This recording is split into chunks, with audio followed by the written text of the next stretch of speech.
Hello दोस्तों, welcome to our YouTube channel Zeal Education Planning. आज हम लोग देखने वाले हैं संख्या और उसके प्रकार। तो देखिए, संख्या जो होते हैं मुख्यतः दो प्रकार की होती हैं।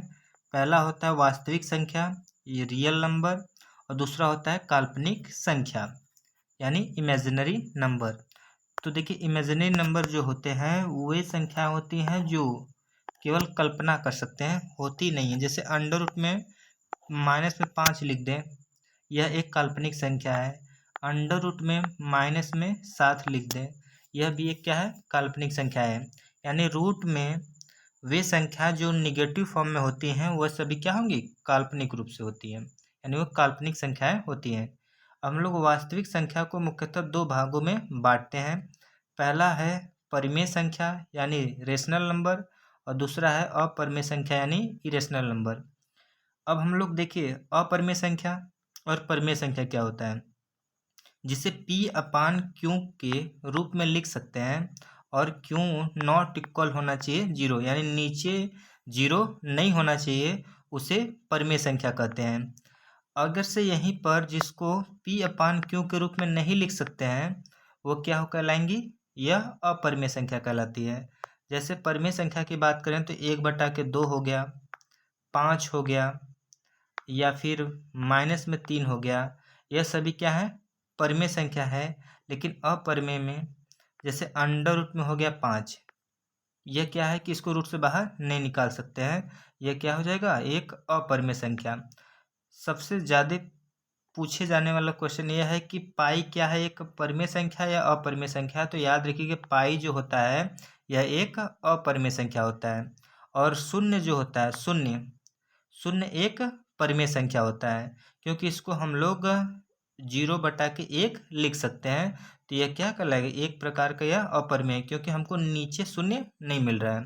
अगर से कोई संख्या रूट में है और उसे रूट से बाहर निकाला जा सकता है तो वह भी एक परिमेय संख्या कहलाएगा। जैसे अंडर रूट में 4 है तो इसको बाहर निकाल सकते हैं, 2 आएगा, तो यह क्या होगा, एक परिमेय संख्या होगा।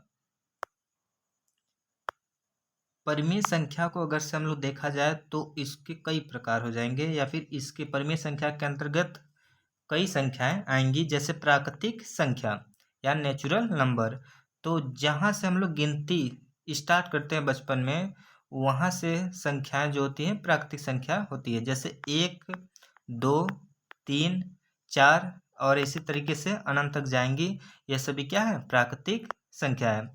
पूर्ण संख्या, जब प्राकृतिक नंबर में 0 को शामिल कर दिया जाए तो यह पूरी जो होती है यह पूर्ण संख्या हो जाती है। जैसे 0, 1, 2, 3, 4, 5 और इसी तरीके से अनंत तक जाएंगी।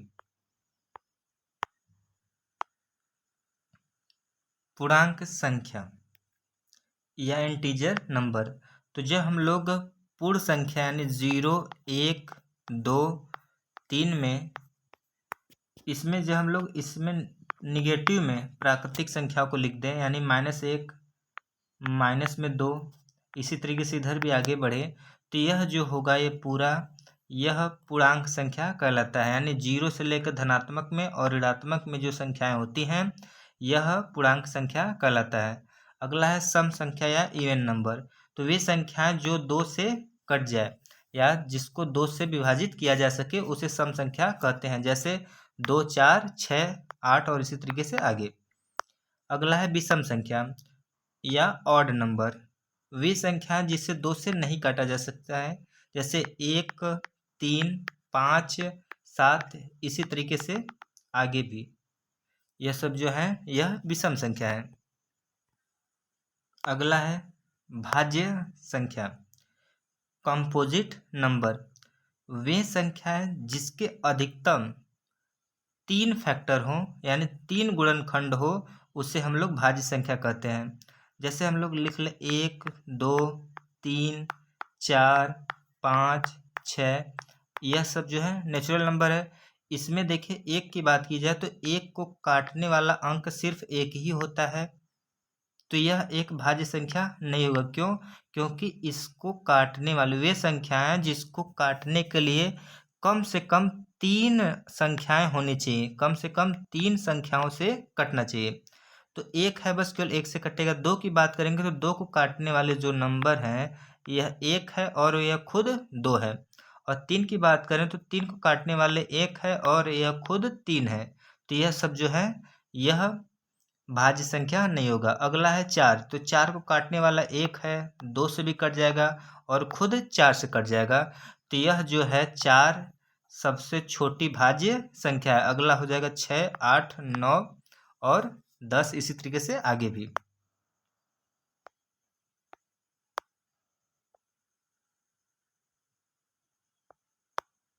अगला देख लेते हैं हम लोग सह अभाज्य संख्या।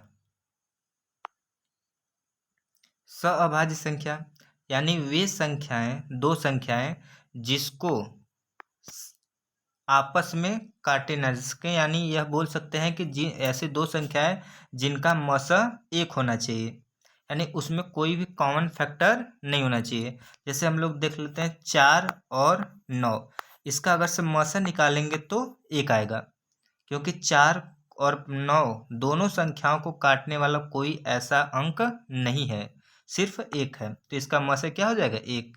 और 12 और 25, इसमें देखा जाए तो 12 जो है और 25 है, इन दोनों का भी मसह क्या होगा? एक होगा।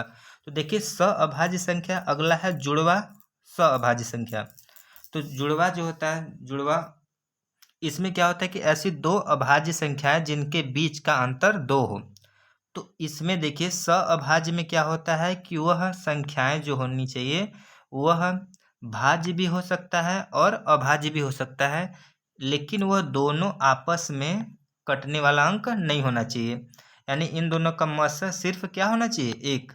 लेकिन यहाँ पर जुड़वा अभाज्य संख्या की बात करें तो इसमें क्या है कि हम लोगों का ऐसी संख्याएं होनी चाहिए जो सअभाज्य होनी ही चाहिए। जैसे 3 हो गया और उनके साथ सअभाज्य के साथ साथ यह भी देखना होगा, सॉरी अभाज्य के साथ साथ यह भी देखना होगा कि इन दोनों के बीच का अंतर दो होना चाहिए। तो इसमें जुड़वा सअभाज्य में और सहभाज्य में अंतर इतना ही है कि ऐसी अभाज्य संख्याएं जिनके बीच का अंतर दो होना चाहिए। देखिए 17 भी एक अभाज्य संख्या है और 19 भी एक अभाज्य संख्या है, और इन दोनों का अंतर की बात करें तो इन दोनों का अंतर कितना है? दो है। तो यह जुड़वा सहभाज्य कहलाएंगी। और दूसरा यहाँ पर यह हो गया 11 और 13, इन दोनों के बीच का भी अंतर क्या है? दो है। तो वीडियो अच्छा लगे तो प्लीज़ लाइक करिए, चैनल को सब्सक्राइब करिए।